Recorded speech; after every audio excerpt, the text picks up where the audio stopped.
my rather untidy left-handed writing, Pipps, people's lives depend on a thorough examination, and I wouldn't be able to do some examinations thoroughly."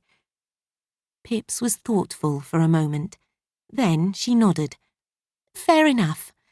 But Father could do any you couldn't. He's not ready to retire yet. So much of a doctor's work is listening to people, diagnosing them or sending them to a specialist. It isn't all about physical examinations." Robert's career had been carved out for him. To qualify as a doctor and then to join his father's general practice in Doddington and the surrounding district. But shortly after he'd qualified, war had been declared, and together with a friend from medical school, Giles Kendall, Robert had volunteered to join an independent flying ambulance corps, organised by one of his father's old friends, Dr. John Hazelwood. It was an ambitious and daring plan to go right to the front, to treat casualties as quickly as possible. Anxious not to be left behind, Pipps had volunteered to go with them, taking her lady's maid, Alice Dawson, and Alice's brother, William, along too. Always near to the fighting, they had all been in constant danger, but only Robert had sustained a permanent injury when risking his own life to save others. The war had put an end to his promising career, or so Robert believed. "You could go back to nursing," he said now, trying to divert the attention from himself back to his sister. "Get properly qualified." Now it was Pipps who pulled a face. It'd be so tame after... well, you know. He chuckled. "So you want another war, do you?" "Of course not. How can you even suggest such a thing?" "Sorry," he said, at once contrite. They exchanged an understanding glance.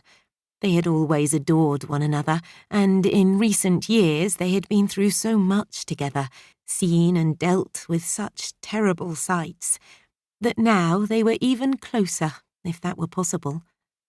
But there had always been an undercurrent of rivalry between them, at least on Pip's side.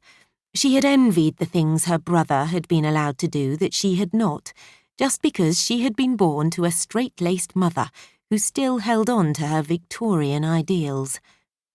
"The war changed Mother's outlook a lot," Pipps murmured, smiling gently. "I still find it hard to believe that she let me go to the front, but even so, I'm sure she wouldn't approve of me becoming a nurse in peacetime. I think, now it's all over, she expects me to slot back into my place of being a dutiful daughter and find myself a respectable husband." "Beautiful though you are, Pipps, that is not going to be easy. Most of the suitable husbands of your generation are lying in Flanders fields." "I know," Pipps whispered huskily. There was a pause between them before Robert said more briskly, "So what are you going to do? Because you need to have something to occupy you." "I don't know. I just don't know. It's the silence, Pipps, that gets me. I thought I'd relish the peace and quiet after the constant sound of gunfire, but I don't. I feel as if it's just a lull between the shelling, and it's all going to start again. But it doesn't. The whole country's silent, grieving, I suppose. There's hardly a family in the nation that hasn't been touched by the loss or injury of loved ones. I expect there'll be memorials going up all over the country. People will need a focal point for their grief when they couldn't have a proper funeral. They've no sense of closure. And even for those who do have proper graves out there, a lot of their relatives will never be able to visit. And, of course, those who are never found, blown to bits or lost in the mud. Well, there's nothing to commemorate them, is there? There should be." Pipps watched her brother as he sat gazing out of the window.